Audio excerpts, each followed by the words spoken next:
ان کی والدہ کافرہ تھی سخت ترین. قرآن میں وہ بار بار چاہتے تھے کہ مجھے قتل کی اجازت مل جائے تاکہ میں اپنی ماں کو قتل کروں، کہ وہ رسول اللہ کے بارے نازیبا باتیں کرتی تھی. حق طلب وہاں جا کے ہوگا اگر ماں باپ اللہ رسول کے نافرمان ہیں. وہ حق طلب بھی کون سا ہوگا؟ خدمت والا حق نہیں طلب ہوگا، اطاعت والا حق طلب ہوگا. اللہ پھر بھی فرماتا ہے خدمت کا. اگر وہ کافر ہے، مشرک ہے، بت پرست ہے، بدعتی ہیں، بد عمل ہے، بد زبان ہے، اس آخری مرحلے میں جا کر انسان یہ فیصلہ کرے گا کہ اب میں کیا کروں، تو اللہ نے پھر بھی وہاں فرمایا اطاعت نہ کر، ان کا کہا نہ. اب ان کا حکم کی کرنا اور تیرے اوپر ان کی اطاعت کرنا واجب نہیں ہے اگر وہ تجھے میرے اور میرے رسول سے دور کرنے کا حکم کرتے ہیں. یہ حکم نہ مان، یا شرک کا حکم کرتے ہیں تو شرک کے حکم میں ان کی اطاعت نہ کر، باقی برابر ان کے ساتھ احسان کا.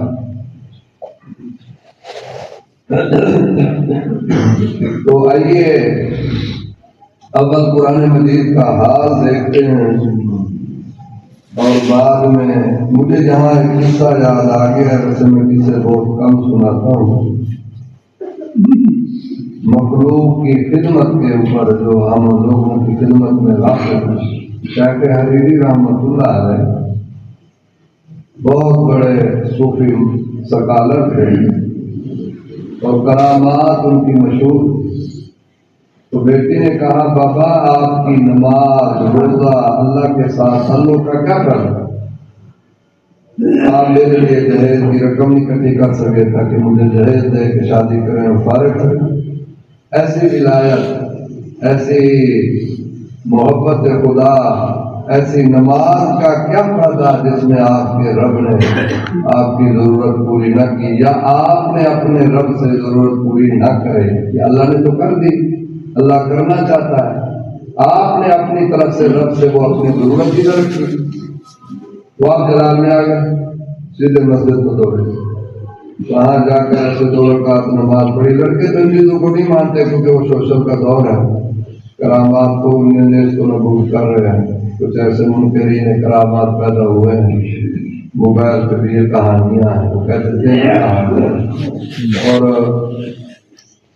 4% عقائد کی باتیں ہیں، جب تک کشف کو انسان تسلیم نہیں کرے گا تو اس کا عقیدہ درست نہیں ہوگی.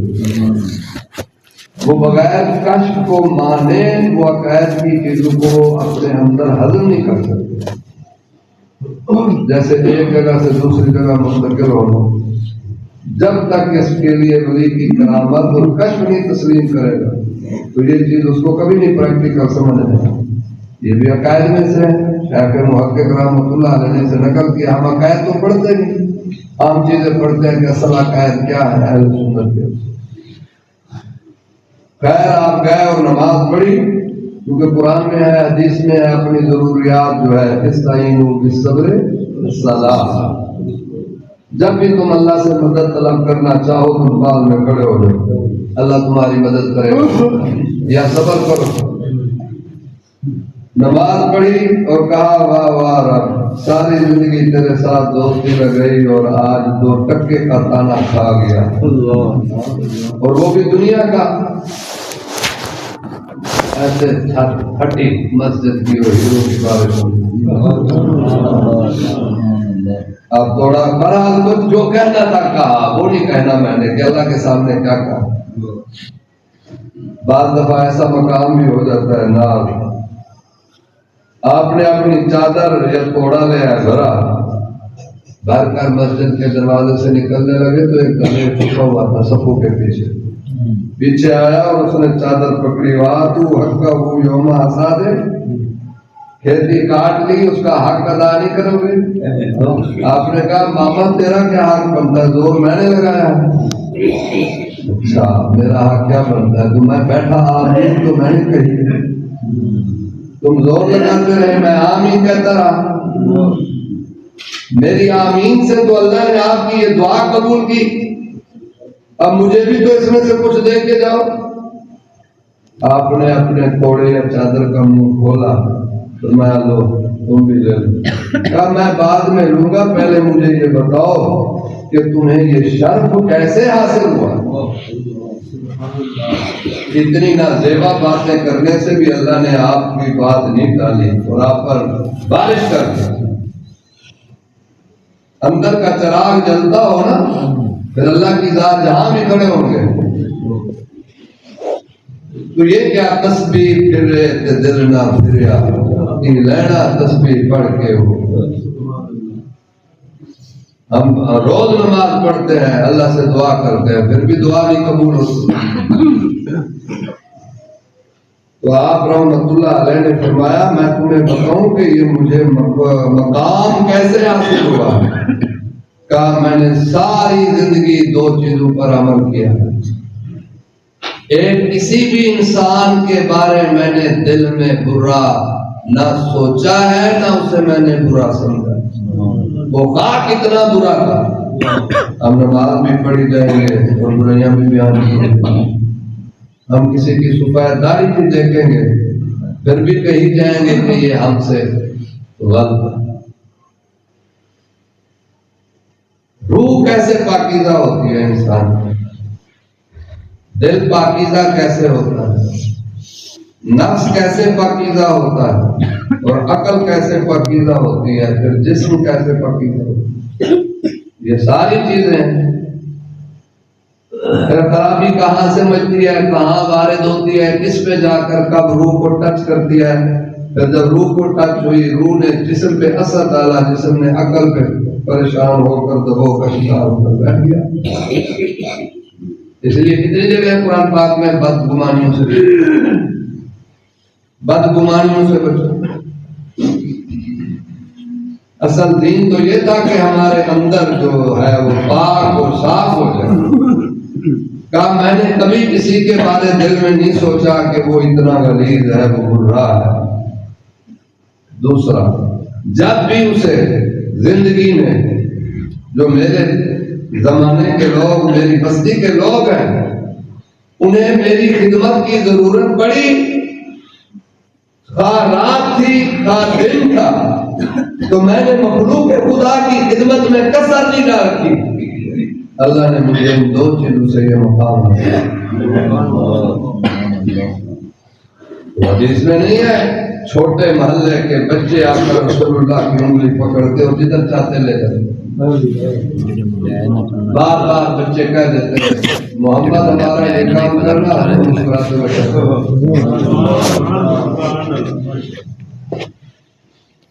3 بار بچے نے آواز دی باہر دروازے میں، یا محمد، یا آپ نے برابر اندر سے کہا، فرمایا لبیک، وہ سن نہ سکا، پھر اس نے آواز دی دوست، آپ نے فرمایا لبیک، وہ بچے میں حاضر ہوں، حکم کر۔ وہ بچے کو پتہ نہ چلا بھی اندر سے آواز آئی ہے کہ نہیں، اس نے پھر زور سے آواز دی۔ حضور نے تیسری بار فرمایا لبیک فساد ہے، میں حاضر بھی ہوں، کوئی تجھے کام ہو تو میں وہ کام کرنے کے لیے بھی تیرا تیار ہوں۔ اتنی تیزی سے قرآن کی یہ آیات ہی باقی کبھی میں نے نہیں دیکھا، اتنی تیزی سے آیاتیں آئی ہوں، جس نے اللہ نے فرمایا تیزی سے نازل رہی، فوراً جا کر کہو انک لا خلق عظیم۔ آیات اس وقت نازل ہوئی جب آپ نے ایک بچے کی کے ساتھ دل لگی۔ ہمارا حال کیا ہے؟ جب اخلاق اچھے نہیں، زبان اچھی نہیں، دماغ اچھا نہیں، تو پھر ہمارے لیے ماں باپ بھی اچھے نہیں، پھر ہمارے لیے شیخ بھی اچھے نہیں، ہمارے لیے استاد بھی اچھے نہیں۔ بے ادبا محروم مانا لطف رب، کہ جب سے یہ بے ادبیاں انسان کے اندر آئی ہیں، انسان جو ہے وہ ساری زندگی ایسے در بدر کے دھکے کھا۔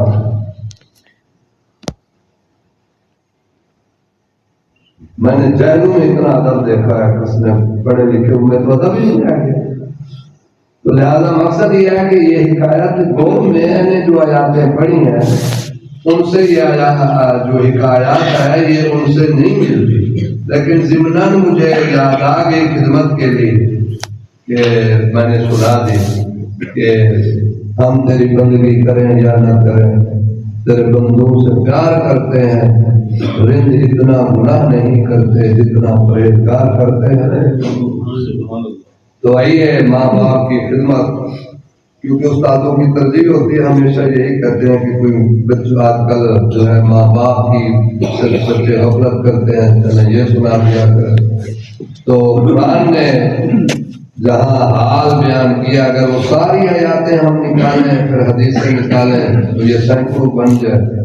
تو قرآن نے اچھا بڑی مزے کی بات ہے کہ ہر حق میں رد و بدل ہوا ہے، حقوق میں۔ آپ قرآن کا مطالعہ کریں، ہر مسئلے میں بھی رد و بدل ہوا ہے، وضو میں بھی رد و بدل ہوا ہے، پچھلی امتوں میں ہم میں، نماز میں بھی رد و بدل ہوا ہے، زکوٰۃ میں بھی رد و بدل ہوا ہے، مثال کے طور پہ صدقے میں بھی رد و بدل ہوا ہے۔ اس زمانے کے لوگ اپنے ہم منصب ہم مسلک کے علاوہ کسی پر روپیہ پیسہ خرچ نہیں کرتے تھے اور جائز نہیں۔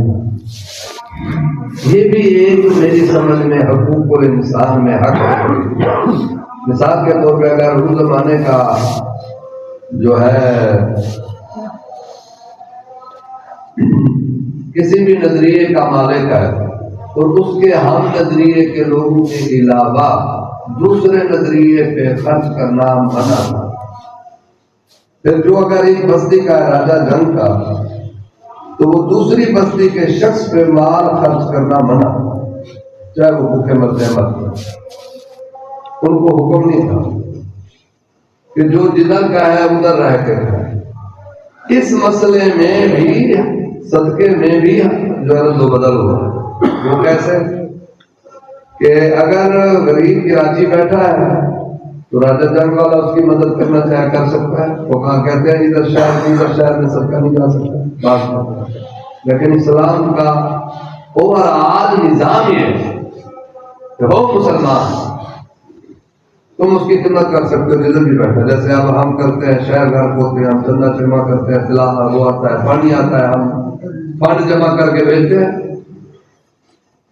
اب رہا مسئلہ کافر جو ہمارے شہر میں رہتا ہے، اس زمانے کا مسلم کافر کو نہیں دے سکتا تھا، عیسائی یہودی کو نہیں دے سکتا تھا، یہودی عیسائی کو خرچ نہیں کر سکتا۔ اسلام نے ہمیں یہ حکم دیا ہے کہ اگر تمہارے شہر میں مسلم کے علاوہ غیر مسلم ذمہ رہتا ہے، میں نے 12 فقہا سے یہ باتیں کی ہے، میری ہوئی ہوتی رہتی ہے، نہیں مانتے اس چیز کو۔ جب میں عام مطالعے کے لیے نکلا تو مجھے یہ چیز ملی، قرآن سے ملی، حدیثوں سے ملی۔ رسول اللہ کے جو ہمسائے کافر تھے یا مدینے کے یہودی تھے، آپ ان کی دعوتیں کھاتے بھی تھے، دعوتیں کرتے بھی تھے۔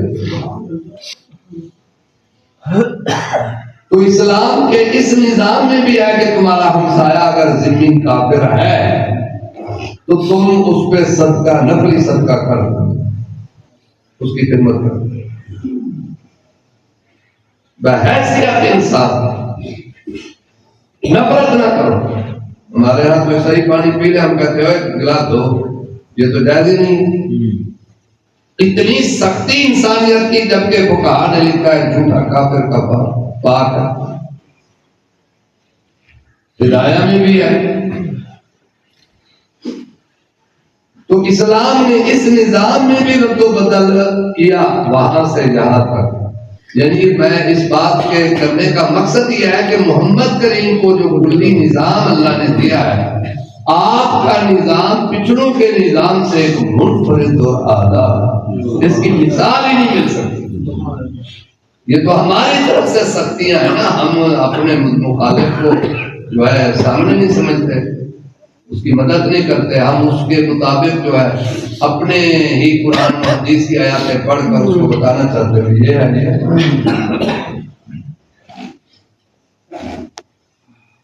اور یہ تباہی ہے، یہ نفرت تباہی ہے۔ اصل تباہی یہی ہے۔ اگر کسی کے بارے علم ہے کہ یہ غلط راستے پہ جا رہا ہے اسے سمجھاؤ، کوشش کرو حتی الامکان اسے دعوت دو، اسے بچاؤ کہ بھائی تیرا نظریہ درست نہیں ہے، پیار سے سمجھ، گالی دے کے نہ سمجھو، نہیں سمجھتا نہ سمجھے، اس کی موت تک فکر کرو۔ یہ آقا کریم کی سنت ہے، یہ حدیث سے نہیں ملتی، بعض ایسی جگہ ملتی ہے کئی مرتبہ آپ ابو جہل کے پاس جاتے بھی تھے اور پیغام بھی دیتے تھے، اور آقا کریم کی عادت مبارکہ تھی کہ کتنی تکلیف آپ کو مل جاتی ہے، یہ آپ وہ پڑھے قسمیں میرے میں دم نہیں ہے پڑھا جاتا جو تکلیف ہے۔ ہم تو آقا کی شان سناتے ہیں، سب نے شانیں سنی، آقا کی تکلیفیں بھی کبھی کسی نے سنی؟ کہ حضور کا جو دور تھا، تیسرا دور، جب اللہ نے فرمایا فَاسْتَعْ بِمَا تُؤْمَرُ، تو کفار نے، مشرکین نے آپ کے ساتھ کیا کیا؟ وہ علماء سے پوچھو، پڑھو، پھر آپ کو مقام مصطفیٰ یاد آئے کہ اتنا صبر، اتنے پہاڑ صبر کے، کوئی گردن بھی دبا لیتا تو آپ اپنی زبان مبارک سے نہ کہتے تھوڑا کم دبا میرا دم گھٹنے ہوتا۔ اللہ کے سامنے آپ نے اللہ اپنے آپ کو اللہ کے حوالے کر دیا، جو تیرا جی چاہے میرے ساتھ کرا، میں نے چون چرا نہیں کرتا۔ تو اس لیے یہ حق واحد حق ماں باپ کا ہے، جس میں کسی طرح بھی رد و بدل نہیں ہوا خدمت کے حوالے سے۔ تو آپ سورۃ البقرہ پڑھیں تو میں سنا دوں بقرہ کا، یہ بقرہ کو، بقرہ جو سورت کا جو بنا تھا ایشو، نزول، سبب، اس کا قصہ کیا تھا؟ امام قرطبی رحمۃ اللہ علیہ نے نقل کیا، بعض نے تو وہ سنا لکھا ہے کہ وہ حاملہ تھی، گائے چھوڑ گیا جنگل میں، ایسے کہانی بنا کے سنا دی جس کے پیچھے کوئی وہ نہیں ہے، چلیں ذکر کر دی، کچھ ہمارے مسلک والوں نے بھی ذکر کر دی تو ٹھیک ہے، ہم سے بڑے تھے، بزرگ تھے، لے گئے۔ امام قرطبی رحمۃ اللہ علیہ لکھتے ہیں کہ وہ جمعے کا دن آیا سودا لینے بازار میں، جس دن چھٹی تھی، تو چھٹی کے دن عموماً اس کا باپ جو ہے کبھی دکان کھول دیتا تھا، کبھی نہیں کھولتا، تو اس کے گھر مہمان ہے، اسے سودے کی ضرورت پڑی، وہ ٹوٹل بازار میں گیا۔ یہ بازار جو تھا یہ قلعے میں بند تھا، بنی اسرائیل کا، اس کے دروازے تھے ساتھ، تو وہ اندر گیا ایک گلی سے دوسری گلی، دوسرے بازار میں، تو وہاں اس کے گھر پہنچا کہ میں نے سودا لینا، اس نے کہا ٹھیک ہے میں دوں گا۔ وہ سودا لینے کے لیے جب نکلا تو گھر گیا، تو دکان پہ گیا، تالا لگا ہوا، گھر آیا دیکھا تو والد صاحب سوئے ہوئے۔ اس نے کہا بھائی میرے باپ سوئے ہوئے، میں سودا نہیں دے سکتا۔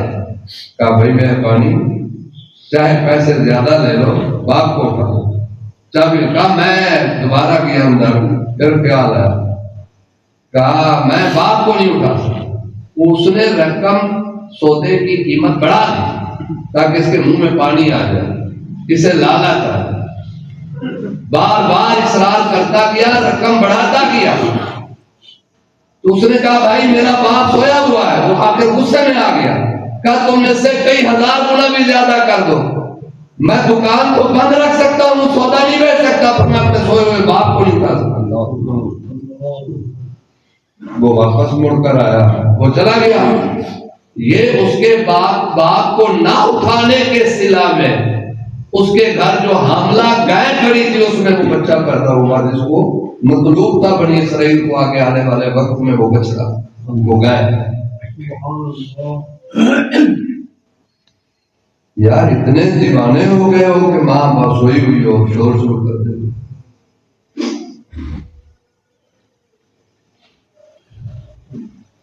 محمد بن منقدر ایسے داڑھی رکھتے تھے فرش پہ اور رخسار رکھتے تھے، مدینے کے بہت بڑے فقیہ تھے۔ اپنی والدہ کو فرماتے ماں کھڑی ہو اور یہاں پاؤں تو رکھ دے اپنے میرے بچے۔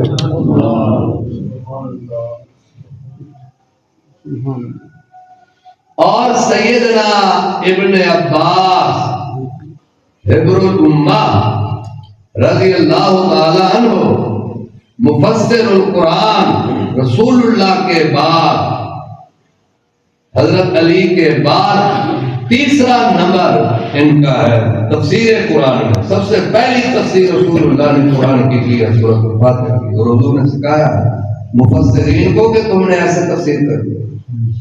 یہ جو تفسیر ہے، تفسیر جلال ہے، یہ رسول اللہ کی طرز کے اوپر کی گئی ہے۔ حضور نے سب سے پہلے اپنی امت کو فرمایا تم نے قرآن کی تفسیر کرنی، ایسے کرنی، عقیدہ تفسیر۔ تو حضرت علی قرآن کی تفسیر کرتے تھے، حضرت ابوبکر نہیں کرتے تھے، اس خوف سے۔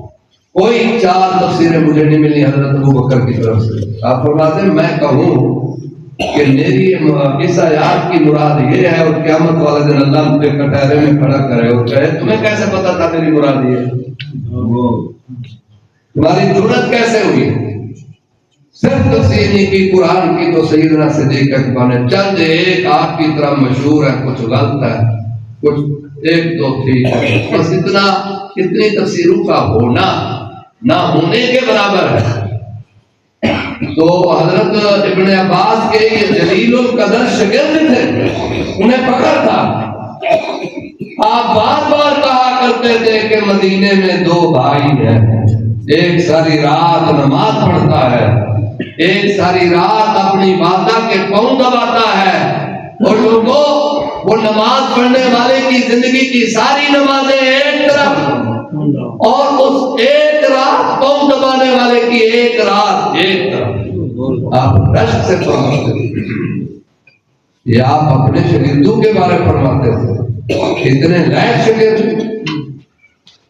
کہ جو جا کر اپنی ماں کے پاؤں وہ ساری رات، بھائی دوسری مرتبہ پہ نماز پڑھتے تھے، وہ ساری رات اپنی ماں کے پاؤں دبے رکھتے، ماں کے پاؤں دبے رکھتے۔ اسی لیے ہے کہ ماں باپ کے کمرے میں بغیر اجازت کے جانا عرف ہے۔ ماں باپ کہہ دے، ماں کہہ دے یہاں کھڑے ہو جاؤ، 70 سال زندگی گزر گئی تو کھڑا رہا، ماں نے کہہ دیا اس کمرے سے باہر نکل، اور ہم کیسے نکلتے؟ بڑی تیزی کے ساتھ نکلتے۔ اس سے بڑا قصہ کیا ہوگا کہ جس پہ ماں ناراض تھی، حضرت عبداللہ بن ابی اوفا کہ رسول اللہ گئے اور اس کے منہ سے کلمہ نہیں نکل رہا، بوڑھی ماں کو بلایا گیا، جب تک وہ راضی نہیں ہوگی تو اس کے منہ سے کلمہ نہیں نکل سکتا۔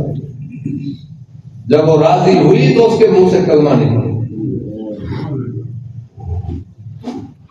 یہ مشہور حدیث ہے جس کو بعض طبیب سناتے ہیں حضرت علقمہ کے قصے سے کہ یہ علقمہ کا قصہ ہے۔ بعضوں نے اس کا نام بھی نقل کیا، لیکن صحیح پتہ نہیں ہے کہ یہ صاحب کون ہے، صحابی ہے، راوی یہی ہے۔ تو لہذا قرآن مجید فرقان حمید نے اس طرح ماں باپ کا حق رکھا ہے کہ جیسے پچھلے زمانے میں ماں باپ کا حق رکھا اللہ، وہ حق رسول اللہ کی امت کے میں اس حق کو باقی رکھا گیا، اور بلکہ اس میں اضافہ کیا گیا۔ رسول اللہ نے اور مزید اضافہ فرمایا۔ تو قرآن مجید فرقان حمید اللہ کے حق کے بعد وہاں بنی اسرائیل میں وبالوالدین احسانا جو سورۃ بقرہ سنا رہا، وہاں بھی دیکھیں اللہ نے وبالوالدین احسانا فرمایا، وہاں قصہ بھی بنی اسرائیل کا۔ اور بعض مورخین میں سے ابن خلدون کہتے ہیں صرف نماز نہیں ملی،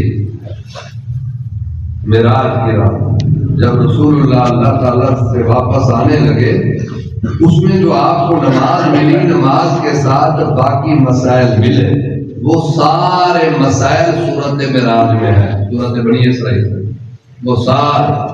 اب سورۃ بنی اسرائیل میں کیا ہے؟ 27 محکمات ہیں، 27 ایک ہی جگہ، 27 فیصلے اللہ کے عدل۔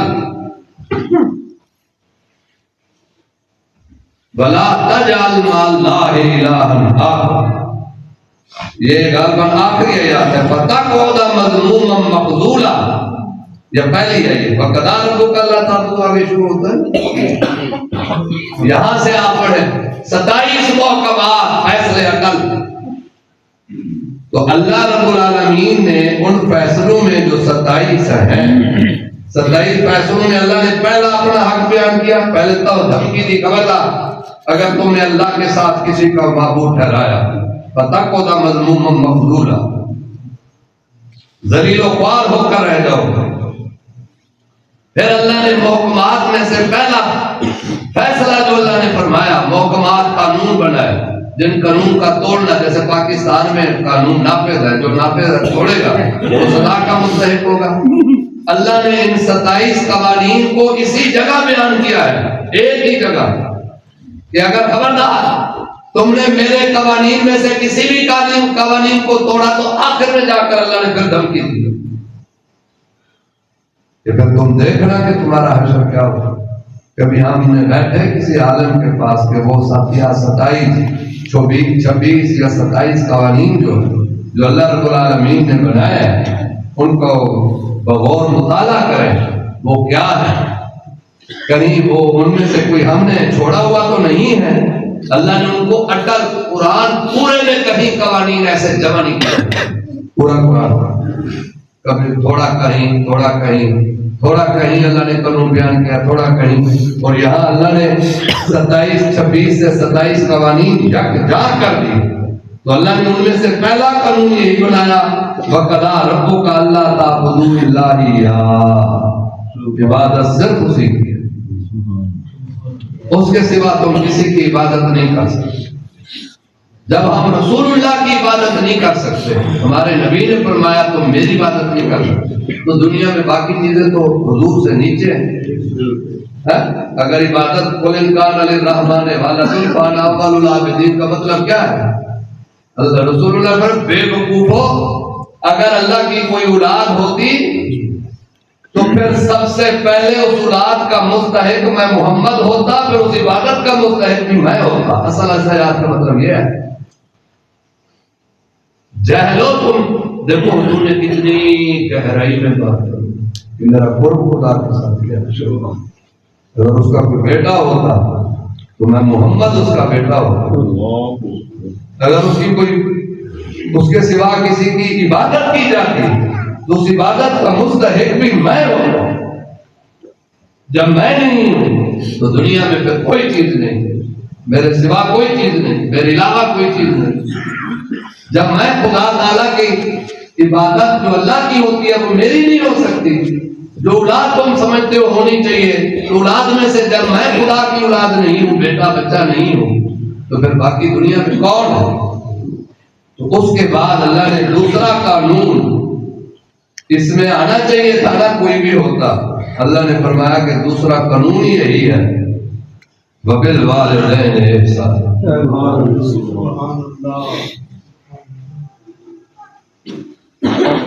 ذرا تحلیل کے امام میں ائمہ کو اپنا محدثین نے شامل کیا ہے. ابن کثیر اتنا متشدد ہو کر ہمارے بعض بریلوی ان کی کئی باتوں کو مانتے نہیں، اتنا سخت عالم ہے، ہر حدیث میں شرائط نقل کر رہا ہے، پھر بھی اس نے اپنی تفسیر میں 3 سے 4 ضعیف حدیثیں نقل کر دی. ان میں ایک ضعیف حدیث یہ نقل کر دی کہ ایک آدمی نے حرم کعبہ میں اپنی ماں کو کندھے پہ اٹھایا ہوا اور اتنے طواف کرا کے اتنے حج کرا کے لے آ کر کہنے لگا کہ میں نے اپنی ماں کا حق ادا کر دیا. تو کسی کہنے والے نے کہا کہ تم نے ایک لمحے کا بھی اپنی ماں کا حق ادا نہیں کیا. اتنی ضعیف حدیث لا کر انہوں نے بھی حقوق العباد میں والدین کے بارے میں انہوں نے ضعیف حدیث کو ترجیح دی.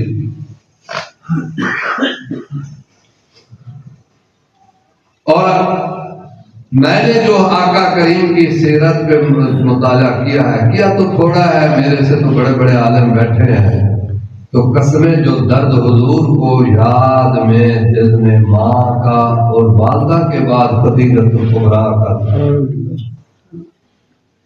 کبھی کسی کا نہیں. باقی بھی درد کو یاد ہے. مطلب بن ندی کو بھی آپ یاد کرتے تھے، کاش زندہ ہوتا آج دیکھتے کہ میں وہ محمد ہوں جس مکہ سے نکال کے طائف بھیجا گیا. طائف والوں نے پھر مکہ بھیج دیا.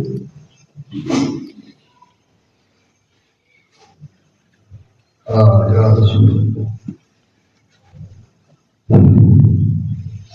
ہم تو گھبرا جاتے ہیں نا، اس لیے یہود و نصارہ کی سازش ہے ان کو محمد کریم سے دور رکھا جائے، بس اس کے علاوہ ان کا کوئی مقصد نہیں۔ مر جاؤ، کٹ جاؤ در مصطفیٰ سے، اپنے آپ کو اپنی اولاد کو نہ کہو۔ خدا نہ اپنے بچوں کو یہ کہو، میرے بچے کھانا غلط کھائے نا، کھانا چھوٹی بچی بڑی کہے بیٹا بابا دیکھو چھوٹی احمد یہ کھانے میں ایسے، میں اس کو یہ نہیں کہتا بیٹا ایسے نہ کرو، غلط کر رہی ہو تھپڑ مار دوں گا۔ میں ان کو یہ کہہ بیٹا ہمارے محمد کریم کھانے میں بچوں کو پیار سے ایسے سمجھاتے ہیں کہ ان کے نظریات میں ذہن میں محمد کریم ان کی رگوں میں بیٹھ گئے، حضور بیٹھ گئے۔ بس میرا تو مشن یہ ہے کہ میری اولاد کے خون میں رگوں میں وہ میں اب محسوس کرتا ہوں، جب میں حضور کی بات کرتا ہوں تو وہ میری بڑی بیٹی جو ہے بڑی گہرائی سے ایسے میری طرف دیکھتی ہے، خاموش ہو جاتی سنتی، قصے کہانیاں سنا کہ میرے پیر نے کتاب فلانے نے، کیا ضرورت ہے کوئی دور آ گیا؟ خدا کا خوف کرو، میں فلاں آستانے سے گیا میری دعا قبول ہو گئی، اولاد کو یہ کہو میں مسجد میں گیا میری دعا قبول ہو گئی۔ آستانے پہ دعا مانگ کے قبول ہونا کوئی یہ عقائد میں سے، مجھے بھی تو کوئی عالم پڑھ کے سنایا کہ اولیاء کی محبتیں یا اولیاء کی محبت ادب تو ہے، قدر تو ہے، کرامت حق ہے، لیکن یہ کوئی عقائد میں سے آپ اپنے بچوں کو سکھائیں۔ اور عوام نے تو باہر سے اکثر لوگوں نے تو ان کو کسی کہانی بنا دیا، بچے کہیں گے بابا تو کہانیاں سناتے رہے۔ اب وہ دور نہیں رہ گیا، اب آقا کی بات سکھاؤ، بیٹا ہمارے محمد کریم ایسے کھاتے تھے، ایسے پیتے تھے، ایسے بیٹھتے تھے، جس طرح تم گالیاں دے رہے ہو آپ ان گالیوں سے منع کرتے تھے، یہ گالیاں آپ کو پسند نہیں تھی۔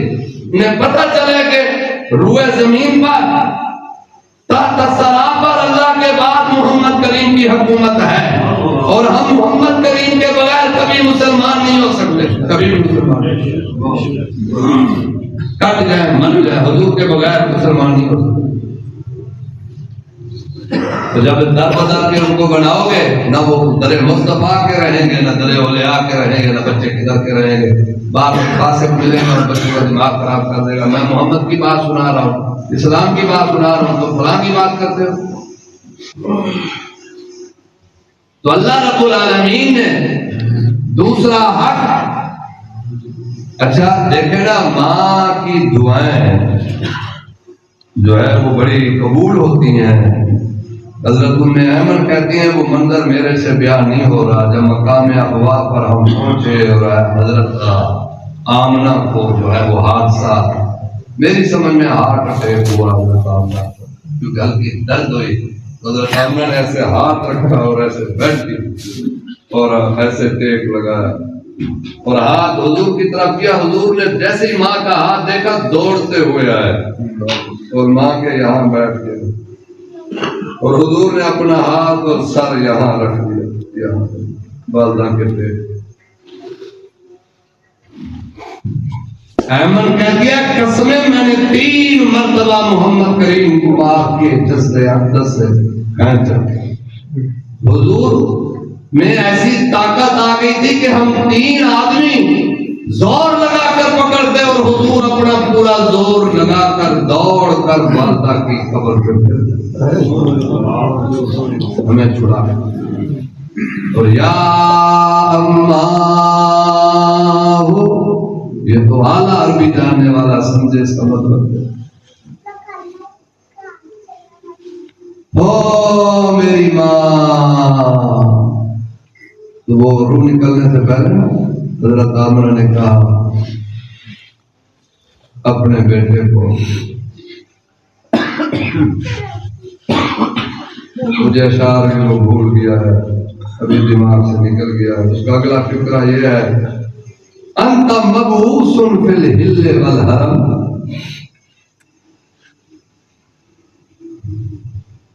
وتبعث بالتحقیق والاسلام،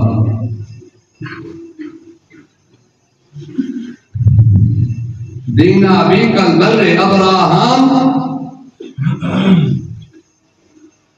دیکھنا ایک دن آئے گا اللہ تمہیں ہل اور حرم کا نبی بنائے میرا بیٹا. دین اسلام تمہیں اللہ عطا کرے گا اور تمہیں وہ دین اللہ دے گا جو دین ابراہیم کو اللہ نے عطا فرمایا. اللہ توالیہ مال لکوا. بڑے درد بھرے اشعار حضرت آمنہ نے پڑھے، حضور کی شان میں پڑھے. جو ماں بیان کرتی گئی، اللہ پاک محمد کریم کو اپنی والدہ کے اس اشعار کی دعا کے ذریعے ویسے بنایا تو اللہ نے پہلے تھا، لیکن ماں کا مقام دکھانے کے لیے بھی اللہ نے وہی الفاظ جس کو اللہ نے بعد میں آنے والے وقتوں میں بنانا تھا وہ حضرت آمنہ کو اللہ تعالیٰ نے وہ عطا فرما دی. حضرت آمنہ کی زبان سے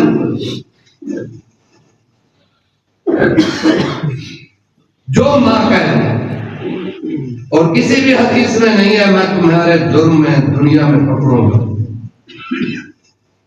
اللہ نے جو وعدہ کیا ہے کہ ماں باپ کے نافرمان کو موت سے پہلے پہلے دنیا میں سزا دے کے مارو. اللہ مقابلہ کرتا ہے پھر اس بندے کے ساتھ. آجا میدان میں کھلے ہو گئے. ہر نیکی چاہے تباہ و برباد کر دے، ماں باپ کی نیکی کی ہوئی نیکی اللہ کبھی بھی رہگا نہیں کرتا. بچھڑ جائے خدا سے ماں باپ کا فرما بردار. زمانے کے حادثات میں سے کسی موڑ پہ چاہے 80 سال میں چاہے موت کے وقت اللہ اسے آ کر پکڑے گا، اس سے ملے گا.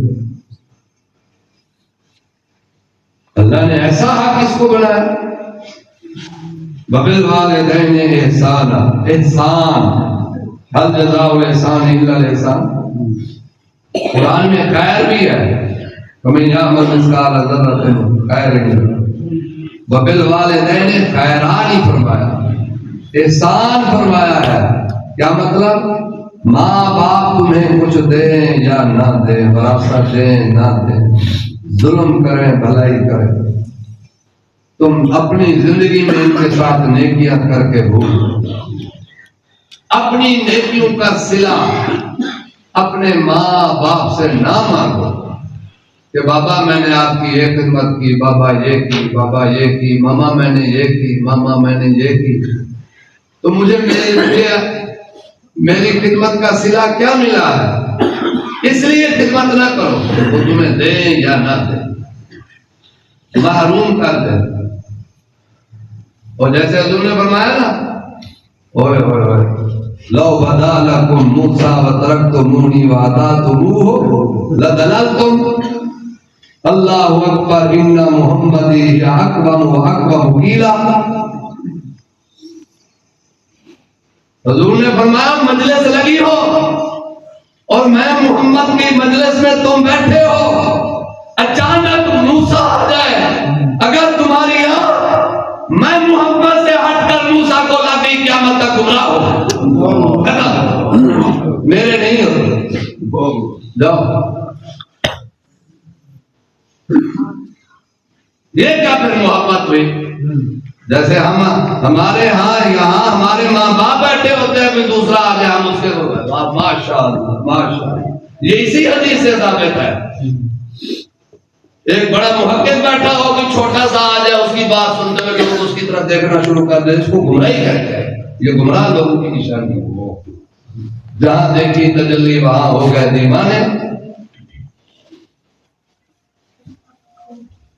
کبھی زندگی میں مت سوچو میرے ماں باپ سے بڑھ کر کسی کا ماں باپ ہے. چاہے تمہاری اللہ نہ کرے کسی کی ماں زانیہ ہے، شرابیہ ہے، باپ چوری ہے، لٹیرا ہے، بس وہ یہ عقیدہ رکھے کہ میرے ماں باپ سے بڑھ کر یہ نہیں ہو سکتا. میں نے زندگی میں اپنے ماں باپ سے بڑھ کر میں نے کسی کو نہیں سمجھا. آپ بھی نہ سمجھے کسی، اور اپنے نبی سے بڑھ کر کسی نبی کو نہ سمجھے. بس نہ ہمارے نبی جیسا کوئی دنیا میں ہے، نہ ہمارے رب جیسا کوئی رب ہے، نہ ہماری کتاب جیسی کوئی کتاب ہے. قسمیں میں دنیا کے سارے دلائل پڑھ کر بالآخر فیصلہ کرتا ہوں ہوں اللہ تیری کتاب سچی ہے، بس تیری کتاب میں یہ ہے، حدیثوں میں یہ ہے، فلاں یہ ہے، مجھے نہیں پتا حدیث صحیح ہے کہ نہیں، جو تیرا فیصلہ ہے وہ صحیح ہے۔ اس سے بات تو ہوئی نا، ہم قرآن کو ٹھکرا دیتے ہیں اور کوئی قصہ کہانی مل جائے تو اس کے پیچھے لگے رہتے ہیں یہ صحیح ہے، قرآن کیا صحیح ہے، نعوذ باللہ۔ اور محمد کریم کی ذات کے سامنے ہم اور کسی کا بھی مثال کے طور پہ کسی کا بھی قول فقیر پیر کا بھی ہم اوپر اٹھا جاتے ہیں، لا تقدموا بین یدی اللہ، یہ ابھی پڑھ رہے ہیں، پڑھی ہے انہوں نے ترجمہ سمجھتے ہو تو پتہ چلے امام صاحب کیا کہہ رہے ہیں، اس کا کیا مطلب؟ میرے نبی سے آگے نہ بڑھو، تو اس لیے حضور نے فرمایا لو بدا لکم موسیٰ وترکتمونی وأطعتموہ لظلمتم بعدی، حضور نے فرمایا بعدی، میں محمد بیٹھا ہوا ہوں مجلس میں اور تم میری مجلس میں بیٹھے ہو، اسی لیے صحابہ کے بارے ہے کہ پرندے بیٹھ کے چلے جاتے، انہیں تو ہوش ہی نہیں تھی زمانے میں۔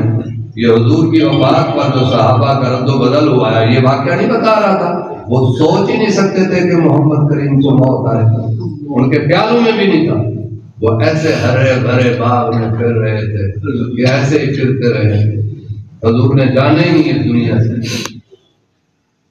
تو آقا کریم نے فرمایا کہ اس مجلس میں بیٹھے تم میری مجلس میں ہو اور کلمہ تم میرا پڑھتے ہو، موسیٰ آ گئے، کسی نے آواز دی محمد کی مجلس میں، ہو لوگوں باہر موسیٰ آ گئے، یا موسیٰ آ کر بیٹھ گئے، تم آنکھ میں محمد سے ہٹا کر موسیٰ کی طرف کر لی، یہ حقیقت ایمان یہ ہے، یہ صحابہ نے سمجھی ہے۔ حضرت ابو بکر بیٹھے ہوئے تھے تو ابو قحافہ نے ایک گال دی حضور کو، ابو بکر پھر دوسری بار دی، ابو بکر ایسے ہاتھ کر، اب بابا دیکھو منہ سے کیا نکل رہا، ان کی کیا ہے ویلیو اور کیا حیثیت ہے۔ تیسری بار دی، رکھ کے مارا تھپڑ اپنے باپ کے چہرے پہ حضرت ابو بکر،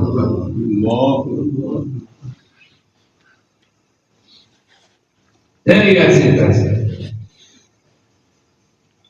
یہ باہر صحابی ابو بکر صدیق ہیں جنہوں نے زندگی میں رسول اللہ کی ذات کی خاطر اپنے باپ کو زور سے تھپڑ مارا، تھپڑ بھی کیا مارا، منہ پھر گیا اور یہاں نشان پڑ گیا جلال سے۔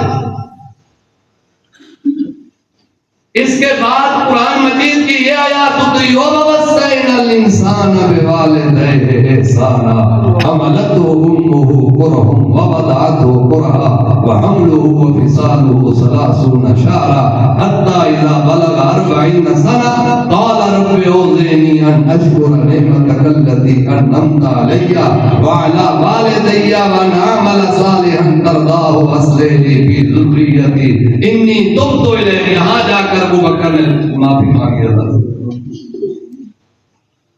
اللہ نے پھر بھی فرمایا کوئی بات نہیں، چلے جو کہہ رہا تھا کہ تھا تو تیرا باپ، بعد میں لاکھوں لوگ ہیں آیاتوں کی تو حضرت جاہد ہو، یہ میرے باپ اور میرے بھائی کے حق میں نازل ہوئی ہے، تم لوگوں کے بارے بتا دو، مروان نائب نکل آیا اپنے عقیدے میں بیان کرنا اس آیات کے مطابق۔ قرآن کتنے درس، ان اشکر نعمتک التی انعمت علی وعلی والدی ونعمل صالحا ترضاہ واصلح لی فی ذریتی انی تبت الیک وانی من المسلمین۔ اے پروردگارا جیسا احسان تو نے میرے ماں باپ پر کیا مجھ پر بھی کر، میری اولاد پر بھی کر، مجھے توفیق بھی دے، مجھے نیک اولاد بھی دے۔ اس کا مطلب کیا ہے؟ اصلح لی فی، اگر زندگی میں کسی کو کوئی نعمت نہیں مل سکی تو اپنے ماں باپ کی خدمت کا صلہ یہی ہے کہ اس کی اولاد نیک ہو۔ وہ کیا چاہے مال دولت اگر وہ نہیں مل سکے، اولاد نیک، اولاد فرما بردار ہو، تابع دار ہو۔ یہ مکہ وہ سیدنا ابو بکر صدیق کا ہی غالباً ہے مہینہ، تو میں نے تھوڑا سا ان کے بارے عرض کر دیا کہ یہ وہ لوگ تھے صحابہ صرف رسول بات یہ چاہ رہی تھی کہ ابو بکر صدیق کو دیکھو. انہوں نے کہا حضور وہ جب حضرت ابو بکر کو مارا نا انہوں نے اتنا لو لوہان ہو گئے. پہلی مار اسلام کی خاطر ابو بکر نے کھائی، پھر دوسری مار رسول اللہ کو دی کفار جو حضرت ابو بکر نے آ کر چھڑایا. اتقتلون رجلا ان یقول ربی، گردن دبا کے نا حضور رنگیں پھول گئی، چہرہ سرخ ہو گیا، حضور سجدے میں پڑے رہے، وہ کھینچتا رہا کپڑا. تو ابن مسعود کہتے ہیں کہ مارتے مارتے حضور کا چہرہ لہوحان ہو گیا اور میں بڑے بے دردی کے ساتھ کھڑا کہ میں کس طرح حضور کو بچاؤں، چھوٹا تھا. تو حضور بول ہی نہیں، خاموش. تو جب انہوں نے انتہا کر دی، آخر میں گلے میں کپڑا ڈالا، دبایا، تو زور سے بھرے مجمع میں ایسے زور سے کسی نے اس کو دھکا مارا، وہ جا گرا. تو فوراً انہوں نے یہ آیات پڑھی، تقتلون، آیات 200 کے اندر نازل نہیں ہوئی، بے ساختہ حضرت ابو بکر کی زبان سے نکلے. اتقتلون رجلا ان یقول ربی اللہ، وہ جو اللہ کہتا ہے اللہ ایک ہے، اس کے پاس دلائل بھی ہے. اگر تمہارے پاس ہے تو ان کے دلائل کا مقابلہ کرو. ایک دلائل کا مقابلہ نہیں کرتے، انہیں مارتے ہو. انہوں نے آپ کو تو چھڑا لیا ابو بکر نے، انہوں نے پلٹ کر ابو بکر کا پھر رسول اللہ سے بھی زیادہ تکلیف دہ مرحلہ کر کے وہ جب ہوش آیا نا تو ماں سے پوچھتے رہے، بھائی ہوش کا بھی نہیں، جب ہوش ہے تو ماں سے کہتے ہیں ماں رسول اللہ کا کیا؟ کہا چھوڑ انہیں، تو اپنی فکر کا. یہ لو میں نے گرم دودھ رکھا ہوا، جب بے ہوش ہو گئے پھر ہوش. کہا رسول اللہ کا کیا حال ہے؟ اتنے میں وہ آ گئی حضرت عمر بن خطاب کی بہن، اس نے کان میں کہا وہ بہتر ہے. لفظ بہتر کہتے ہوئے جذبے سے اٹھے، ویسے خون سے بھرے ہوئے، اور ماں پیچھے پیچھے، ابو بکر آگے آگے. حضور دار ارقم میں پہنچے، حضور وہاں مضطرب بیٹھے تھے ابو بکر کے بارے. حضور نے جو دیکھا کھڑے ہوئے، حضور نے جبھی ڈالی، بوسہ دیا، بٹھایا. کہا یا رسول اللہ آپ ٹھیک ہے؟ فرمایا یار میں ٹھیک ہوں، تو اپنا حال سنا، تیرا کیا؟ یا رسول اللہ میرا حال ٹھیک ہے، میرے حال بس ٹھیک ہے، آپ اپنا حال سنیں. یہ میری ماں بیٹھی ہے، اگر اس موقع پر آپ اس کی ہدایت کی دعا کر دو، اللہ اسے بھی سلام دے دے.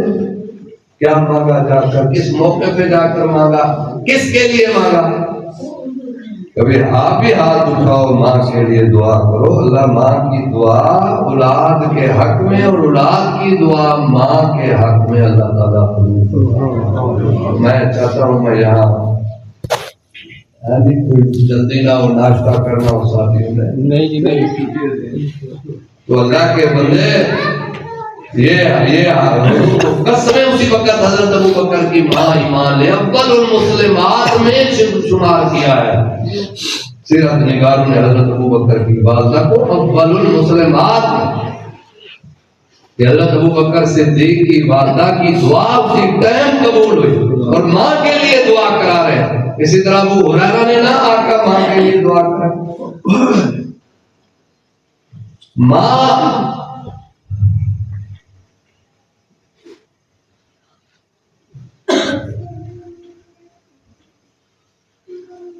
تین بار حضور نے ماں کی خدمت کا حق بیان کیا. مثال کے طور پہ باپ کو 1 گھنٹہ دبانا ہے تو ماں کو 3 گھنٹے دبانا.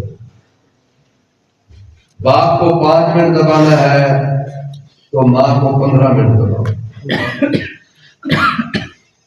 باپ کو 1 سیب دینا ہے، ماں کو 2 سیب. باپ کو 100 روپیہ دینا ہے، ماں کو 300 روپیہ. باپ کا 1 سوٹ لینا ہے، ماں کے 300. اگر ماں سے حسن اخلاق کرو گے، وہ تمہارا جو بیویوں میں وہ مداخلت کرتی ہے نا، وہ مداخلت نکل جائے گی. ماں کو خود کو ماں اور بیوی کے درمیان دیوار بن جائے، بیوی کو ماں کی طرف نہ جانے دو، ماں کو بیوی کی طرف نہ آنے دو۔ ہم ماں اور بیوی کو مکس کر دیتے ہیں، ماں کی سن کے بیوی کو، بیوی کی سن کے ماں کو، آپ مذاق بنا کے باہر نکل جاتے ہو، پیچھے گتم گتا ہو جاتی ہے ساس اور بہو۔ بربادی تو اصل یہ ہے۔ تو قرآن مجید فرقان حمید نے اس لیے وبالوالدین احسانا۔ اب اگلا حق دیکھو، اما یبلغن عندک الکبر احدہما او کلاہما فلا تقل لہما اف، یہ دوسرا حق۔ اب ان 27 حقوق محکمات میں قسم زیادہ حق ماں باپ کا۔ فلا تقل لہما اف ولا تنہرہما، یہ تیسرا حق۔ وَقُلْ لَهُمَا قَوْلًا كَرِيمًا، قَوْلًا كَرِيمًا، قَوْلًا كَرِيمًا، اور کریم بات منہ سے نکال، ماں کے بارے باپ کے بارے کریم گفتگو کر۔ یہ کیا کہہ رہا ہے؟ سوچا اس نے میرے منہ سے کیا الفاظ نکلے؟ لین اللہ اللہ، قول لین اللہ اللہ، لین لین، یہ کریم ان سے بھی زیادہ خفیف لفظ ہے لین۔ کیا مطلب؟ کہ اس طرح کا لفظ نہ کہے جو تیری ماں سن لے اور اس کی دل شکنی ہو، اور ایسا لفظ بھی نہ کہے کہ ماں کے کان تک تو نہ پہنچے میں رب سن لوں، میری دل شکنی ہو،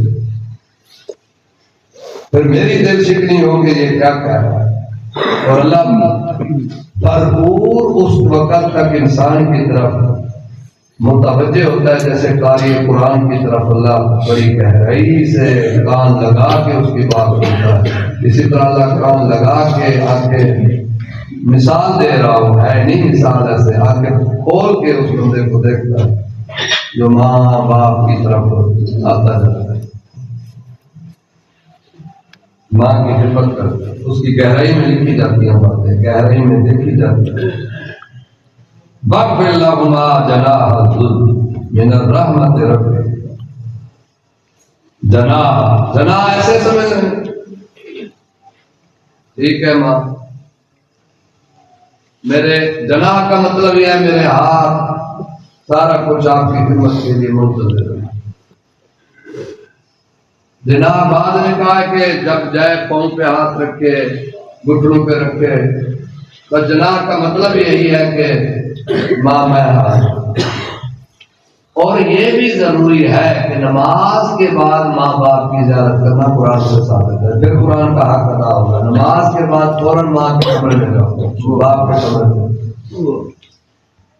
کیونکہ عبادت کے ساتھ ملایا ہے نا بالوالدین احسانا۔ تو احسان یہی ہے کہ ماں باپ کے کمرے میں جاؤ، نماز کے بعد پن گانا، ہاں بابا کسی چیز کی ضرورت ہو، ماں جی کسی چیز کی ضرورت، کوئی چیز لا دو، کسی چیز کی طلب، جب ماں کہے بیٹا ہر چیز ہے ٹھیک ہے، ماں اجازت ہے میں چلا جاؤں۔ جیسے وہ حادثہ کا قصہ میں نے 12 پہلے اسی مسجد میں سنا ہے کہ وہ زمیندار تھے، کھیتی باڑی کرتے تھے، تو وہ سب سے پہلے آتے تھے روجا کے کمرے میں، کپڑے اترواتے، پانی بھروا کر نہاتے، مٹی گڈھا صاف کرتے، پھر بیوی کو کہتے کہ اب تو فارغ ہے میں جاؤں اپنی ماں کے پاس۔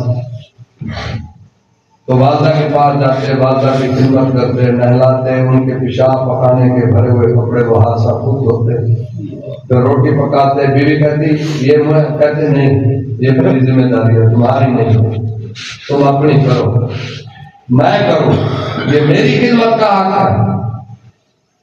ہم جبرن اپنی ماں کو کہتے ہیں، بیوی کو کہہ کے ماں کی خدمت کرواتے ہیں، اور طلاق کی نوبت آ جاتی ہے۔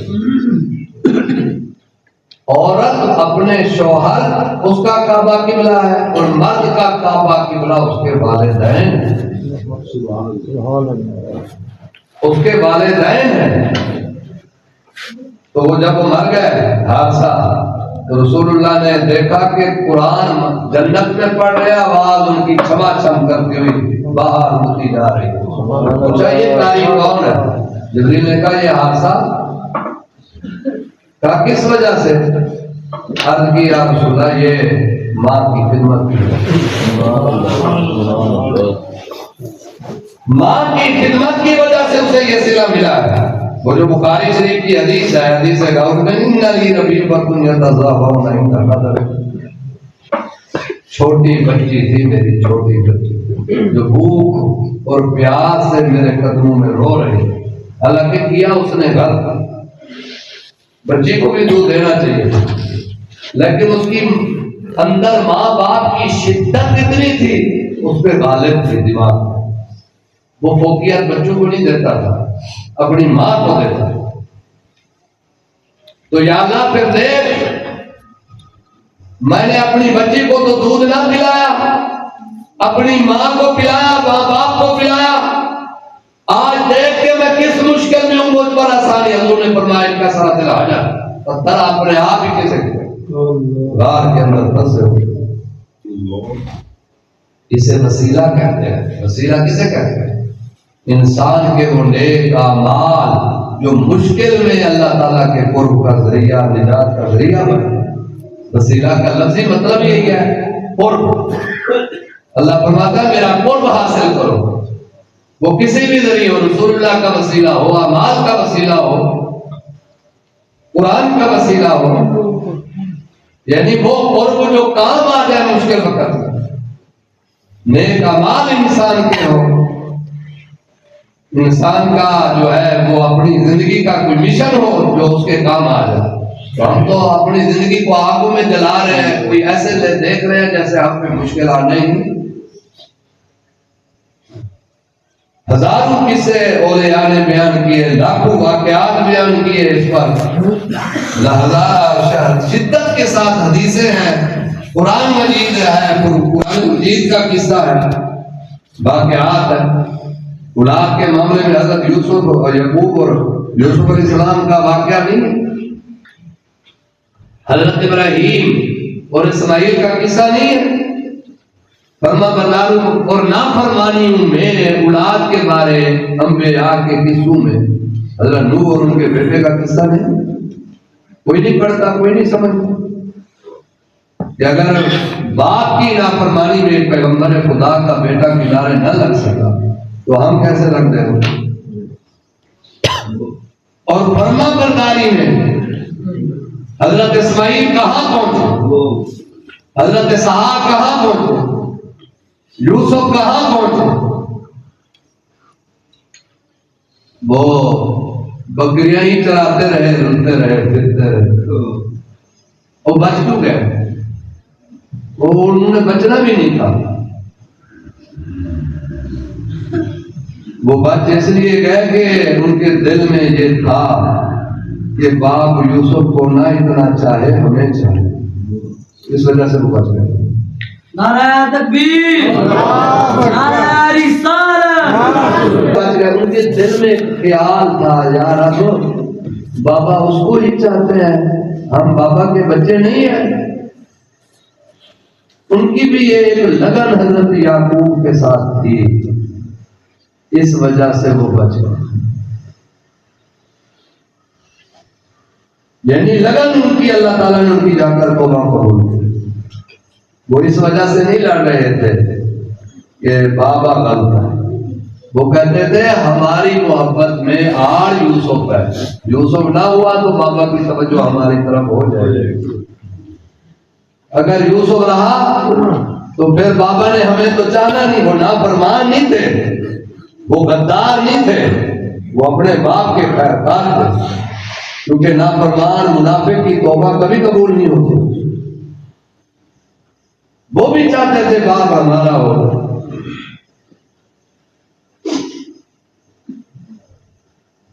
اگر یہ بھی ہو یا اللہ میری ماں میری ہو جائے، نہیں ہو سکی، میں نے بڑی محنت کی۔ وہ امام ابو حنیفہ کا قصہ، ابو الہیثم ایک بیکار خطیب تھا زمانے کا، ماں کہتی تھی ابو حنیفہ جڑا وہ بڑا عالم ہے، تو عالم ہی نہیں ہے۔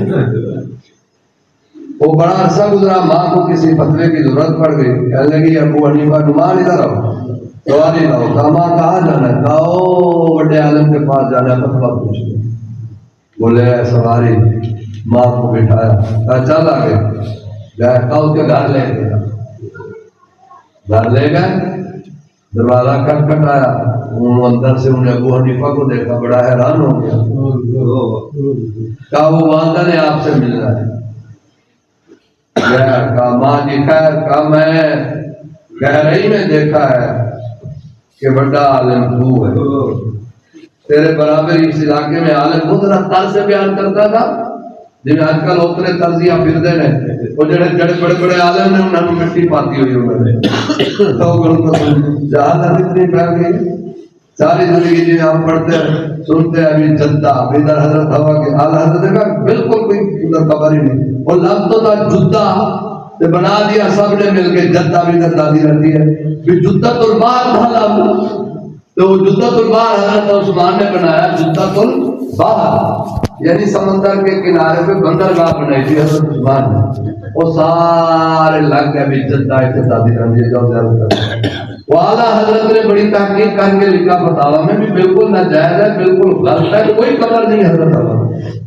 اگے جڑے ڈھکوسڑ کوڑ مولوی بیٹھے تھے انہوں نے کہا وہ 300 سال تک آدم روتے رہے، نالیاں بہتی آ رہی ہیں، پھر درندے پانی پیتے رہے، وہ قصے کہانیاں دا انج گھڑی ہسا کہ آج وہ سارے بھید کچھ دن 40 سال کے بعد وہ جب سوشل میڈیا آیا تو وہ تحقیقیں ہو گئی، وہ بھی زہرا فرشتہ بن گیا ہے، نام مراد اور بدکار فرشتہ بن گئے۔ اگلا جو بیٹھا تھا انہیں کہا وہ حضور جب زہرا پہ بیٹھے تھے فاطمہ زہرا کا جو ہے نعوذ باللہ سے، وہ جو آئلے تشریف بیٹھے تھے انہوں نے کہا زہرا کی بھی عبادت کرنی چاہیے، تو اعلیٰ ہے یہ سبب بنا ہے فاطمہ زہرا کی، پتہ ہے تیرا حال ہے لوگوں نے کہانیاں غلط ہے۔ تو مقصد یہ ہے کہ جدت البار تھا تو بنا دیا جدہ، بدعتی ماں رہتی ہے۔ اس طرح جو ہے نا انسان کو جو ہے نا وہ کنفیوزن ہوتی ہے، تو اللہ رب العالمین جو ہے قرآن مجید فرقان ہے۔ ہاں میں وہ قصہ سنا رہا تھا حضرت امام ابو حنیفہ کا، تو وہ والدہ بھی کہتی کہ تم کہاں عالم ہو؟ عالم تو ہو سکتا ہے، وہ آیا کہا بھائی وہ ماں نے ملنا ہے، کہا بڑے عالم تم ہو، دیکھو میں کتنی دور سے چل کے آئی ہوں، مجھے صحیح جواب دینا۔ انہیں ماں نے کوئی وہ قاتم وہ طبیعت کے متعلق بھی پوچھا جو ہوتے ہیں نماز کے بارے میں، وہ بڑا شرمندہ ہو گیا اور پول کھول گیا، بے علم تو پلے نہیں ہے، تو اس کا جواب کیا دوں؟ کہنے لگا ماں میری عادت ہے تھوڑی دیر میں گہرائی میں سوچ کے پھر بتاتا ہوں۔ اچھا چل سوچ رہے، ایسے کس کا ابو حنیفہ کا خدا کا نام مان، تیری ماں یہ مسئلہ پوچھ رہی ہے تو میرے کان میں بتا دے، مجھے تو کچھ آتا نہیں ہے کہ میں کیا بتاؤں۔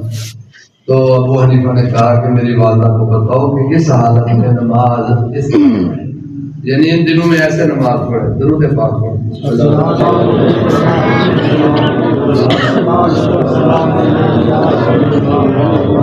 وہ ایسا بڑا شرمندہ ہوا، خیر آیا ماں کو بتایا کہ اس کا جواب یہ ہے، کہنے لگی دیکھا تو ساری زندگی لگا لیتا ابو نماز تمہیں جو مسئلے میں آنا نہیں تھا، جو قیاس اور اجتہاد کے امام تھے، امام ابو حنیفہ قیاس اور اجتہاد، قیاس کے امام تھے، اجتہاد، تو کہا ماں دیکھیے آپ کا ماں بالکل میں اس سے بہت کم پڑھا ہوں، ماں نے جو کہہ دیا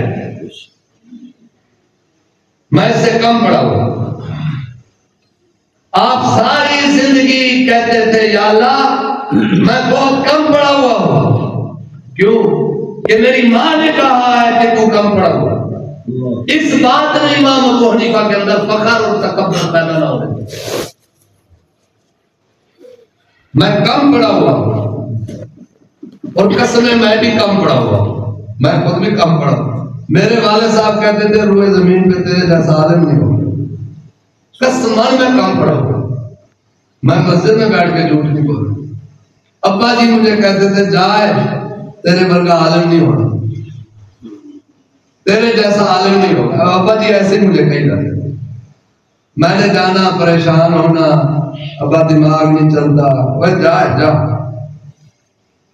تیرے ورگا عالم نہیں ہونا، میں بہت کم پڑھا ہوں، میں نے علم میری اپنی ایک طبیعت تھی، بس میں چاہتا تھا کہ مجھے اللہ تھوڑا دے تاکہ میرے اندر فخر نہ آئے، وڈیرائی نہ آئے، میں کسی کو بھی سنتا ہوں کہ تم میرے سے زیادہ پڑھے ہوئے، میں کم پڑھا ہوں۔ والد صاحب فرماتے تھے جا تیرے ورگا عالم جا، کبھی جلال میں بیٹھے ہوتے دلائل و خیرات بہت پڑھتے تھے ابا جی، اور اشراق پڑھتے تھے، تو میں نے جا کے کہنا کہ مجھے جو ہے نا وہ آج سبق نہیں آیا، اور جیڑا علم تیرے استادہ کو لے نا تیرا 1000 گنا ان سے بھی زیادہ ہے، جا۔ وہ ایک زمانہ آیا، قرآن پاک استاد محترم اکٹھا سناتے تھے، 22 سال گزر گئے، نام پارے میں ان کی غلطیاں نہیں تھی، ایک بار مجھے بٹھا دیا ذرا سونا میرا نام ہوتا، تو میں نے 2 غلطیاں ان کی اس طرح نکالی، وہ 22 سال تک استاد صاحب کہتے تھے کہ اس کا پتہ نہیں چلتا تھا میں زبر پڑھتا ہوں یا زیر پڑھتا ہوں، وہ بعد میں سر پکڑ کے بیٹھ گیا، کہتے تھے ابا جی جائے استاد تو بھی زیادہ تو پڑھ جائے گا۔ استاد بڑے متاثر ہوئے کہ یار 22 سال ہو گئے قرآن پڑھتے بیٹھے، تو اتنی گہرائی سے غلطی، میری عادت تھی میں نے استادوں کا 3 بار پڑھے سیاد کو، میں استاد جی کوئی محسوس ہوتا ہے غلطی کرتے کہتے نہیں، میں نے کہا اچھا اس لفظ کو پڑھیں، پھر پڑھا، میں کہ پھر محسوس ہوتا ہے، اچھا یہ بتائیں یہاں زبر پڑھتے ہیں یا زیر پڑھتے ہیں؟ اصل میرا طریقہ یہ ہوتا تھا کہ اگلا تسلیم کرے کہ واقعی غلطی ہے، استادوں نے کہا بھی یہاں میں زیر پڑھتا ہوں یا زبر، تو میں نے کہا استاد یہ دیکھیں آپ یہاں کیا کرو، 22 سال انہوں نے قرآن پڑھا، بڑے ویسے پکے تھے، ایک بار 22 سپارے اکٹھے سنا دیے انہوں نے، ایک لہجہ ان کا ایک ہی تھا استادوں کا، نہ اوپر ہوتی تھی آواز نہ نیچے۔ مقصد یہ ہے اللہ معاف کرے پھر بھی ہم اپنے استادوں سے پڑھ نہیں سکتے، کبھی بھی نہیں پڑھ سکتے۔ ماں باپ کی جو دعا ہے وہ ایسے ہے، ہر پہ آخر خدا را اپنے ماں باپ کو راضی کرو، اپنی والدہ کو راضی کرو، ماں باپ کی قبر پہ جاؤ، اگر زندگی میں وہ ناراض ہو گئے ہیں تو ہمارے نبی کریم صلی اللہ علیہ وسلم نے فرمایا ان کے قرضے اتار دو، ان کے دوستوں کا خیال رکھو، ماں کی سہیلیوں کا خیال رکھو، ان کے لیے بخشش کی دعا کرو، جنازہ پڑھو، حشر کے میدان میں تم آؤ گے تمہارے ماں باپ اللہ راضی کر دیا، راضی کر۔ کسی عورت کو دیکھو لباس نہیں ہے، ماں کے نام کا لباس ہے، کسی بزرگ کو دیکھو اس کے کپڑے نہیں ہیں، باپ کے نام کے کپڑے تھے، کہ اعلیٰ جنت میں میرے باپ کو قبول ہوئی۔ یہ نیکیاں کام آتی ہیں، یہ بخاری شریف سے حدیث ثابت ہے، جسے ہم عیسائی ثواب ثابت کرتے ہیں، وہ حدیث میں نہیں ہے کہ وہ اس کو پکڑ کے لے کے جا رہا ہے، یہ بخاری شریف کی حدیث ہے۔ اللہ تعالیٰ آواز دے کے فرمائے گا روکو اسے، وہ روکیں گے، اللہ فرمائے گا ایک حجاب ہے وہ ہٹاؤ، وہ ہٹائیں گے تو وہ پہاڑ سے جتنا ڈھیر لگا ہوا ہوگا نیکی، وہ کہے گا یا اللہ یہ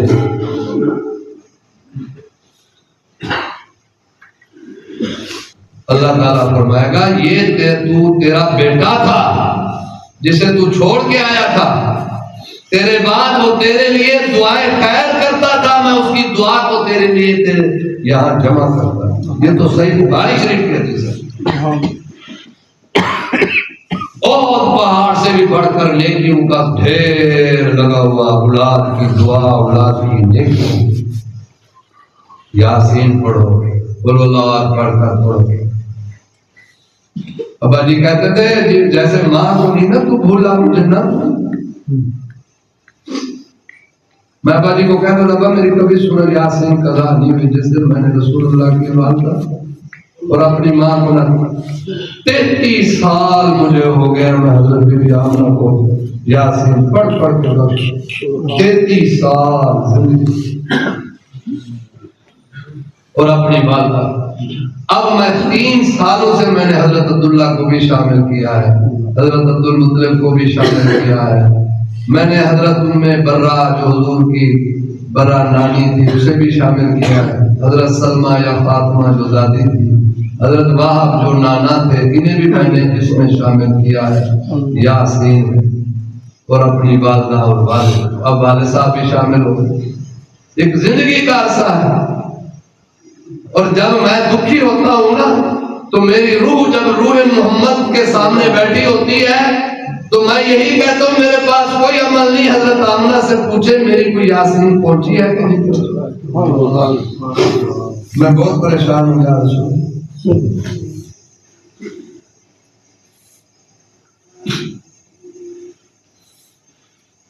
اصل جب ہم عطیات پڑھتے ہیں نا عطیات،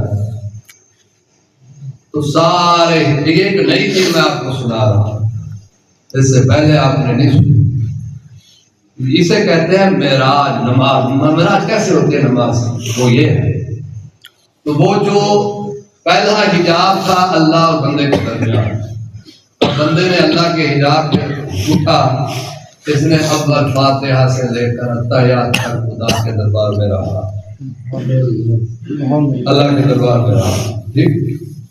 اب جب یہ جا کر تھکا ماندہ جا کر نیچے بیٹھتا ہے تو آگے جو حجاب محمد ہے اللہ تعالیٰ، اور براہ راست روح محمد، اس روح سے مصطفیٰ ہوا، بالکل روح محمد، اس روح نمازی کے روح سے ہم کلام ہوتی ہے۔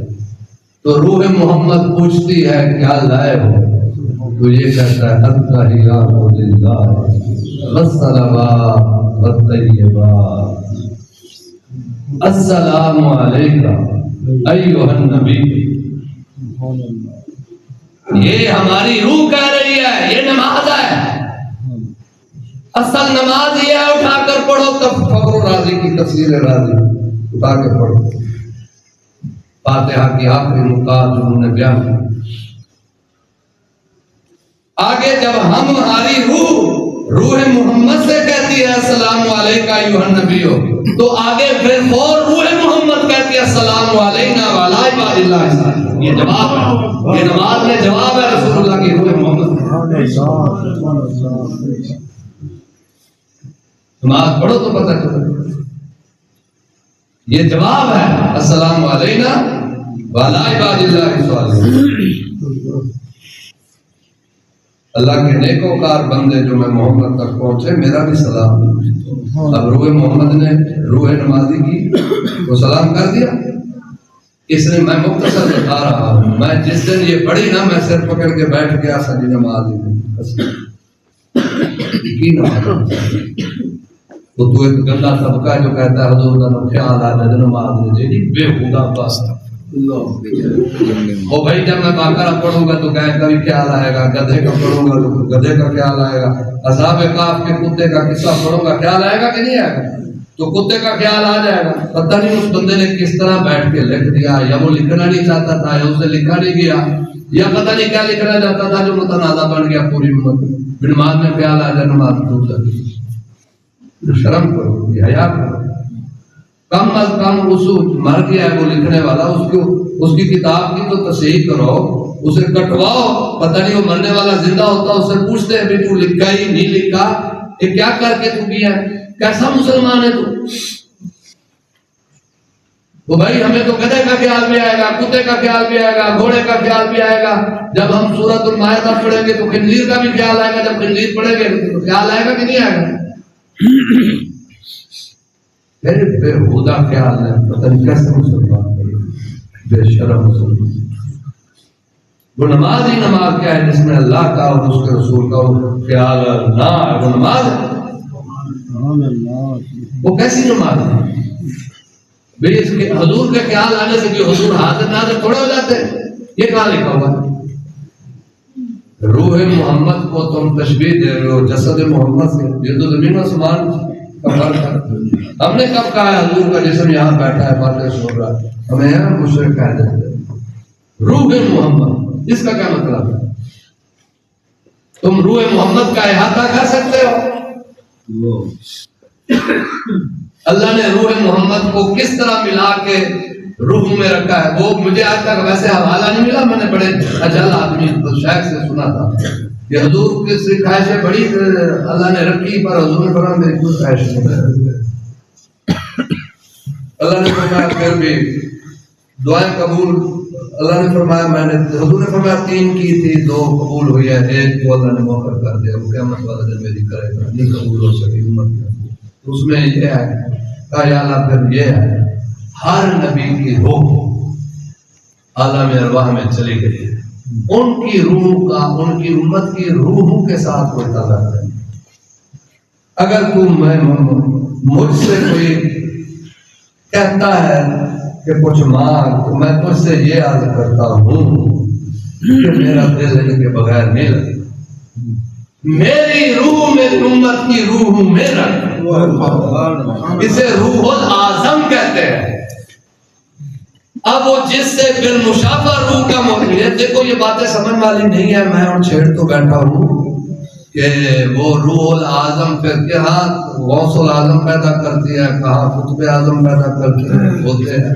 یہ ایک علیحدہ مسئلہ اصل خرابی یہ مچی ہے کہ ہم ہر حال میں پھر ان چیزوں کو اوورال بیان کرنے لگ گئے لوگوں نے کہہ دیا کہ یہ ظاہر ہے اس کا قرآن حدیث سے تو کوئی تعلق نہیں ہے روح کا ابن العربی کا جو فلسفہ ہے یا امام غزالی کا فلسفہ ہے وہ اسلامی سمجھانے کے لیے تو مختصر یہ کہ وہ روح محمد السلام علینا وعلی عباد اللہ الصالحین آگے حضور کی روح پوچھتی ہے کہ تیرے پاس ثبوت ہے تو نے مجھے سلام کیا میں نے کر دیا اب تیرے مسلمان ہونے کا ثبوت کیا ہے تو نمازی کہتا ہے اشہد ان لا الہ الا اللہ وحدہ لا شریک لہ محمد رسول یہ حضور کی روح پوچھتے ہیں کہ ثبوت ہے تیرے پاس ثبوت ہے اچھا اب اس نے ثبوت ہے یہ ثبوت ہے سمجھ آ رہی ہے کہ نہیں آ رہی یا نہیں آ رہی تو میں نہیں سناتا یہ بات اب اس نے ثبوت دے دیا پھر حضور پوچھتے ہیں میرے لیے کیا کیا ہے حضور کی روح کہتی ہے تو یہ روح کہتی ہے اللہم صلی علی محمد وعلی آل محمد کما صلیت علی ابراہیم وعلی آل ابراہیم انکا حمید مجید اللہم بارک علی محمد وعلی آل محمد کما بارکت علی ابراہیم وعلی آل ابراہیم انکا حمید مجید تو حضور کی روح محمد کہتی ہے اب جو مانگے گا تجھے ملے گا حضور نے فرمایا پھر کہو ربنا آتنا فی الدنیا حسنۃ وفی الآخرۃ حسنۃ وقنا عذاب النار رب اغفر لی ولوالدی وللمؤمنین یوم یقوم الحساب اب یہ روح اس روح کے ساتھ اور وہ روح الحق کے ساتھ تو روح الحق اس روح کے ذریعے اس روح کے ذریعے روح الحق تک پیغام جاتا ہے اللہ فرماتا ہے اے محمد کریم یہ ہے معراج تیری امت اب یہ دائرہ پہ روح دیتی ہے ماں حضور نے فرمایا رج دے منگو دعا اللہم انی اعوذ بک من عذاب القبر و اعوذ بک من عذاب وہ اردو میں منگو پنجابی میں جو دل چاہے منگو مانگو یہاں روح محمد تمہاری طرف مشاہدہ ہے تمہاری روح محمد کے ساتھ روح الحق کے ساتھ مانگو یہ پھر بجلی کا کرنٹ ایسے چلا بتی چلتی گئی مومن کا ایسے حجاب ٹوٹتا گیا اور مستغرق